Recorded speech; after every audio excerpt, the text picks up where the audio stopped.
Daily blog सब श्याम बाबू सिंह के channel में रोलों के स्वागत बा। सुबह सुबह हमार काम शुरू हो गल।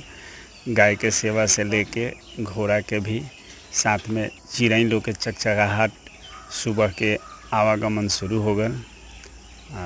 ये लोग के सेवा में ये प्रवेश भाई सुबह सुबह जानी दूध निकाले चिड़ै लोग अपना यात्रा में निकलल बा। गाय रानी के सुबह के रोटी, अब इनका के रोटी दियाल तो सामने अभी बोला तारी जे हमरों के कुछ दी, इनको के लाड़ प्यार दियाल, इनको के खुराक दियाल। यही महीना में ही खरीद के बउआल दियाल बा इनका के। अब ये लोग के सेवा सत्कार शुरू हुई, ये लोग के खियावे पियावे के काम शुरू हुई।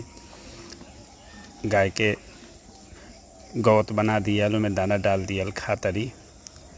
अब ये लोग के सेवा सत्कार जैसन आहार खाए वैसन विचार हुई, जैसन दृष्टि हुई वैसन सृष्टि हुई। सुबह सुबह लोग के सेवा सत्कार से काम शुरू होला। एक बाद में अब छोटी छोटी अपन जन दुकान बा, ये दुकान पर खोलल गल। माता रानी के आशीर्वाद लियाल। सब्जी के देखल जाता घिउरा के, फिर गांव के अपन शुरुआत। ये हमार बोलेरो, ये हमार घर के फोटो बा। साइकिल